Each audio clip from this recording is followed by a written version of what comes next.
taxa Selic a 4,25% ao ano, muitos se desesperaram e mandaram direct pra mim lá no Instagram pedindo: e agora, Bê, o que vai ser da nossa reserva de emergência? Porque não tá rendendo nada. Em alguns casos, alguns títulos de renda fixa estão perdendo para a inflação. Calma, gente, tem solução. Teve muita gente que por alguma razão vieram me perguntar se poderiam colocar reserva de emergência na renda variável.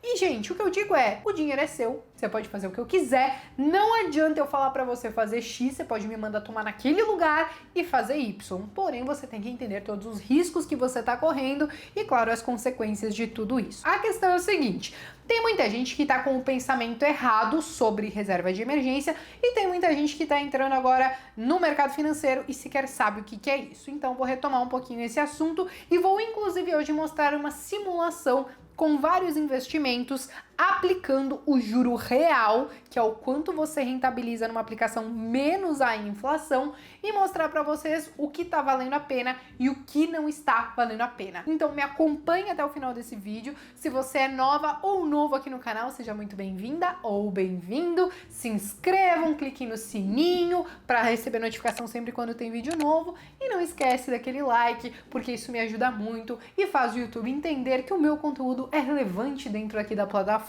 Beleza, minha gente? Agora que você já me ajudou, eu vou tentar te ajudar. Falando de reserva de emergência, vamos começar do começo explicando o que ela é. Nada mais é do que o equivalente a 6 meses do seu custo de vida guardado em algum lugar que você considera seguro e que tenha uma boa liquidez. Uma boa liquidez é assim: se você precisar do seu dinheiro hoje, amanhã, você consegue ir lá, pedir o resgate e usar esse dinheiro. Agora, como saber se eu devo escolher uma reserva de emergência que tem liquidez imediata ou se pode ser uma liquidez para o dia seguinte, por exemplo? Eu digo depende, e você pode, inclusive, utilizar desses dois recursos dentro da sua reserva de emergência. Você pode ter parte dela com liquidez D+1 e parte dela com a liquidez D+0. Em que momentos que eu posso usar a liquidez D+0, né? Que é ali na hora, se eu precisar, eu vou ali e pego esse dinheiro. Vamos supor que Rafaelzinho, né, maridão, foi lá sequestrado e aí pediram um resgate de 20 mil reais. Pois bem, isso não tá no orçamento familiar, não é uma conta, uma despesa fixa que tem ali todo mês na minha planilha de Excel. Então, o que eu vou ter que fazer? Vou ter que sacar esse dinheiro da minha reserva de emergência com liquidez diária e vou ter que ir lá resgatar o moço. Beleza. O que é uma emergência que cabe no D+1? Rafael também, aprontando as deles aí, foi lá no futebol e quebrou a perna, foi parar no hospital. O que acontece? Eu posso pagar essa conta do hospital amanhã, então vou pedir o resgate hoje para fazer esse pagamento amanhã. Para isso, serve reserva de emergência. Você não pode confundir com alguma reserva de oportunidade ou com alguma reserva que você está fazendo para algumas metas, viagens, coisas que você quer fazer lá no futuro. Reserva de emergência é para isso, para apagar fogo na hora que tá tudo parecendo que tá perdido, beleza? E aí vamos lá. O que acontece? Quem tá investindo em poupança, como eu falei para vocês, está perdendo dinheiro porque está perdendo para a inflação. Muitos falaram de querer investir então em bolsa de valores para tentar compensar tudo isso, mas não precisa desse desespero todo, tá, gente? Eu quero compartilhar agora com vocês aqui na minha tela uma simulação que eu fiz com esses investimentos, mas antes de colocar, eu preciso dizer o que eu visualizei nisso tudo. Visualizei não somente os tipos de investimento e o risco que cada um traz, mas também o prazo de resgate. Por quê? O prazo de resgate, alguns investimentos têm imposto de renda. Então, se você saca o seu investimento antes de 6 meses, você vai ter o imposto de renda de 22,5% em cima do seu lucro. Se você saca entre 6 meses e 1 ano, você tem 20%. Entre 1 e 2 anos, você tem 17,5%. E depois de 2 anos, você tem aí a alíquota de 15%, que é a alíquota mais baixa. Então, eu fiz toda essa simulação para você entender quando vale a pena ou não. Agora sim, pode colocar na tela essa simulação que eu fiz pra gente começar a entender o que tá dando bom e o que tá dando ruim. Como vocês podem ver, poupança rendendo a 2,97% ao ano. A nossa inflação estimada pelo Boletim Focus, o último que saiu, está em 3,25% ao ano. Então, se vocês já olharem aqui na parte de baixo, vocês já vão entender que quem tá colocando dinheiro na poupança tá perdendo dinheiro. Você tá saindo aí com um déficit de 0,28%. Eu simulei também um CDB com liquidez diária que pague 100% do CDI. Ou seja, se o CDI hoje, ele é um pouquinho menor do que a nossa taxa Selic, tá? Só para vocês entenderem. Mas se o CDI hoje está em 4,15%, 4,16%, então descontando a inflação, você ainda assim consegue ter uma rentabilidade positiva. Quando a gente fala de poupança, não tem imposto de renda. Então, beleza, o seu déficit vai ser igual independente de quando você sacar. Só que, isso considerando a inflação. Só que tem que considerar que a poupança, se você investe no dia 1º de fevereiro e você precisar sacar no dia 15 de fevereiro, você não teve rentabilidade nenhuma, tá? Então você vai acabar tendo toda a inflação que você tem que arcar, porque poupança você tem que esperar o aniversário da conta. Quando a gente fala do CDB, aí ele sim, ele incide aquele imposto que eu falei para vocês.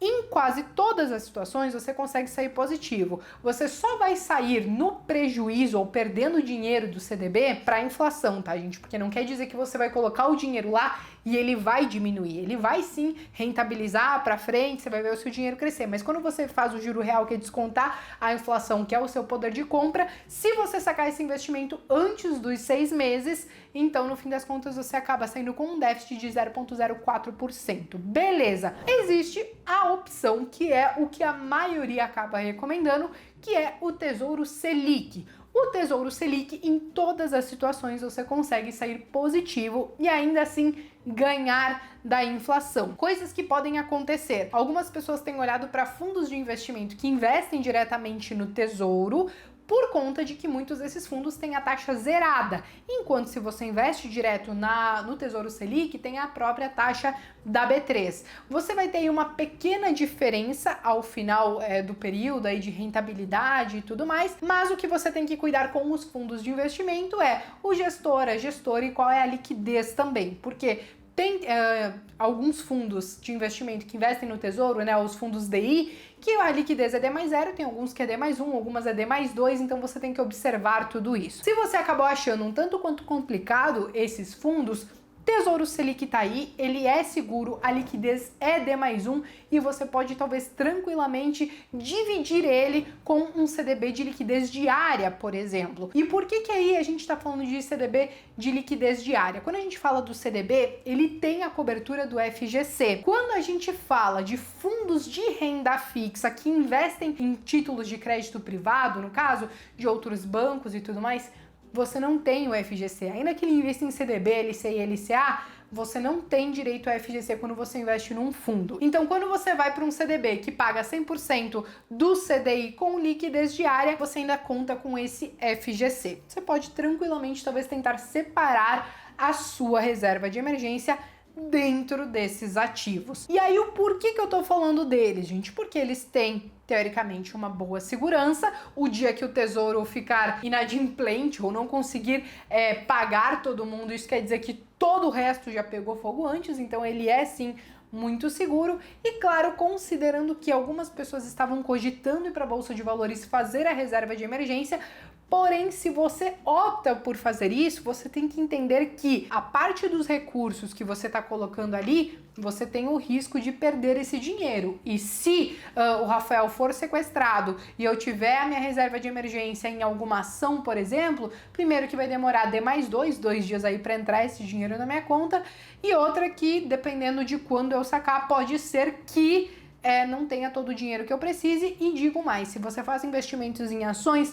você está pensando no longo prazo, então você não quer resgatar essas ações antes de elas se multiplicarem, delas se valorizarem e tudo mais. O que você não pode confundir é a reserva de emergência com aquela reserva de oportunidade. E a reserva de oportunidade não é aquela reserva de oportunidade só para comprar ação quando ela tá barata, porque, por exemplo, eu compro ações todos os meses, mas ainda assim eu mantenho uma boa grana em um fundo que é o Western Asset US Index 500, que eu já falei outras vezes dele aqui no canal, que, por exemplo, se eu quero fazer uma viagem e aí no fim das contas não consegui me programar com antecedência, parcelar ou pagar alguma coisa, eu posso tranquilamente tirar algum valor dessa minha reserva que é uma reserva financeira, uma reserva de oportunidade, e posso utilizar desse recurso, depois eu vou lá e reponho ele. Aí, tudo bem, eu estou em um fundo de investimento que ainda assim eu considero que ele, apesar de ser um multimercado, ele tem risco, tá? A gente tem risco, mas ainda assim ele tem sido bem constante nos últimos anos. Eu entendo e eu assumo o risco que essa minha reserva de oportunidade, ela corre o risco de, em algum momento, ela, enfim, ter um valor depreciado ou alguma coisa assim. Mas é a reserva de oportunidade que é diferente da sua reserva de emergência. Existem alguns casos, algumas pessoas que elas falam assim: ah, eu acabo deixando a minha reserva de emergência na própria conta do banco, porque a própria conta do banco ela me rentabiliza o Tesouro Selic, ou a própria conta do banco ela me rentabiliza 100% do CDI. E tá tudo bem. Assim como também tem algumas pessoas que falam assim: ah, eu tenho um grande limite lá no banco, se der alguma merda eu uso o limite, depois eu vejo lá o que eu faço com os meus investimentos para cobrir esse limite. As possibilidades para você fazer a sua reserva de emergência são infinitas, tá, gente? São muito grandes. Porém, existe aquele caminho que é o mais seguro, que é o mais recomendado, e existe aquele outro, né, que aí se você resolver assumir algum risco, alguma coisa assim, né, as consequências ficam totalmente por sua conta e risco. Eu opto por ter essa minha reserva de oportunidade não somente para coisas na bolsa, porque eu compro todos os meses, mas principalmente para coisas fora da bolsa, às vezes alguma oportunidade de negócio ou alguma coisa que eu queira realizar, e eu também sempre mantenho dinheiro em conta onde eu consiga facilmente resgatar esse dinheiro. É claro que não dá simplesmente para deixar dinheiro em uma conta que não rentabilize, porque senão você vai estar perdendo dinheiro para inflação também, beleza? Eu acho que essas são as principais considerações que eu tinha para fazer sobre reserva de emergência.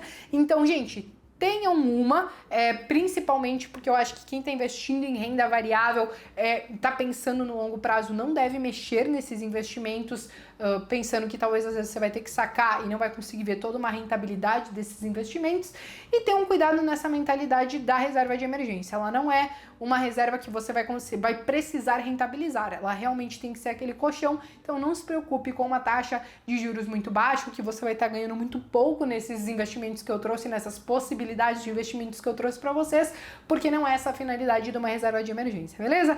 Eu acho que eu acabei me delongando demais nesse vídeo, mas tudo bem, vocês já estão acostumados. Não deixe de deixar o seu like se você chegou aqui até o final do vídeo, e claro, me conta aqui nos comentários aonde você faz a sua reserva de emergência e justifique a sua resposta, porque tem muita gente lendo os comentários. Então, se você deixar uma resposta pela metade, aí já pode gerar polêmica, a pessoa já pode entender errado. Onde você coloca a sua reserva de emergência, justifique sua resposta, e eu vejo vocês no próximo vídeo.